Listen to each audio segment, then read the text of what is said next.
Voilà pour cette intervention du chef de l'État Emmanuel Macron qui s'exprimait depuis les jardins de l'Élysée, depuis la Convention citoyenne pour le climat. Un moment important pour le chef de l'État qui intervient au lendemain du second tour des municipales, marqué, je vous rappelle, par cette vague verte, par ces succès, ces nombreux succès dans les grandes villes de France, par Europe Écologie Les Verts, en contraste avec le fiasco de la majorité.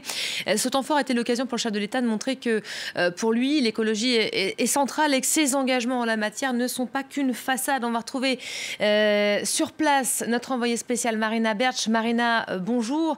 L'entourage du chef de l'État avait promis un discours fort avec des annonces concrètes, plusieurs annonces évidemment à retenir ce matin. Lesquelles retenez-vous ? Alors, c'est d'abord un discours de mea culpa qu'a fait le président de la République à propos de la crise des Gilets jaunes. Et donc, il a défendu cette nouvelle méthode, celle de la démocratie participative, avec ces 9 mois de grossesse, 9 mois de gestation pour ces 150 textes, avec ces 150 citoyens qui ont travaillé. Alors, sur ces 149 propositions, très exactement, eh bien, le chef de l'État s'était réservé, comme il les appelle, 3 jokers, c'est-à-dire des propositions auxquelles il a dit non. Et donc il les a listées tout à l'heure. D'abord, cette fameuse réduction de la vitesse sur les autoroutes à 110 km/h. Vous savez que cette proposition a fait polémique. Le chef de l'État dit non. La deuxième idée, c'est taxer de 4% les dividendes de certaines entreprises qui font le plus de bénéfices. Il ne faut pas taxer davantage les entreprises. Voilà ce qu'a dit le chef de l'État. Et puis, son troisième refus, c'est tout simplement d'inscrire dans le préambule de notre Constitution la lutte contre le réchauffement climatique. Et alors, le chef de l'État s'est littéralement associé aux autres propositions qui ont été faites par les citoyens. En substance, voilà ce qu'il leur a dit. Je vous ai entendu, je le cite, je serai votre ambassadeur. Alors la suite, eh bien c'est quoi?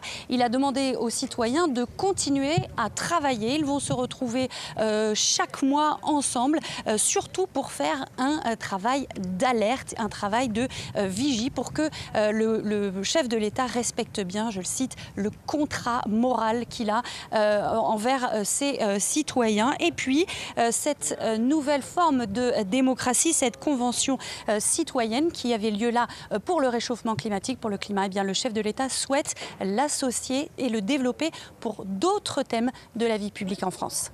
Voilà, beaucoup d'annonces du chef de l'État ce matin qui promet donc de transmettre la totalité, la quasi-totalité des 149 propositions de cette convention. Marina vient de nous rappeler les 3 qui faisaient exception. L'un des enjeux de cette intervention pour Emmanuel Macron aujourd'hui, c'était de réussir à convaincre les Français que l'écologie pour lui est un thème, une thématique centrale.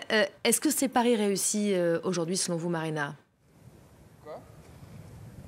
Eh bien, en tout cas, il avait un boulevard pour le faire. Vous en parlez dans vos journaux avec cette vague verte à l'issue des municipales. Et on a vraiment senti qu'Emmanuel Macron veut se mettre à l'unisson, dire aux Français et donc à ces 150 citoyens qui les représentent, je vous ai compris. Alors, c'est un sacré défi pour le chef de l'État parce que demander leur avis aux gens, cela veut dire qu'il va falloir les écouter. Et c'est là que tout va commencer. Ça n'est pas aujourd'hui à l'Élysée que les choses commencent, mais bien demain, de savoir si ces propositions vont effectivement être transformées en propositions de loi d'ici la rentrée, une sorte de package législatif comme l'a annoncé le chef de l'État. Alors effectivement, c'est un exercice d'équilibriste parce que plus les attentes sont hautes, et bien plus il y a un risque de déception pour le chef de l'État qui est attendu sur la question écologique et qui a déçu depuis le début de son quinquennat. Alors il a défendu son bilan et il le dit, je vous le disais tout à l'heure, les citoyens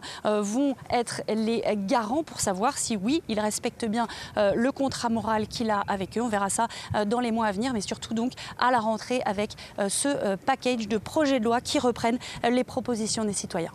Marina Bertsch en direct de l'Élysée après cette intervention, ce discours du chef de l'État, le député européen Europe Écologie Les Verts, Yannick Jadot, prévenait d'ailleurs ce matin Emmanuel Macron, le mettait en garde contre tout opportunisme écologique. On va revenir sur cet aspect plus politique évidemment dans quelques instants avec Roselyne Febvre dans un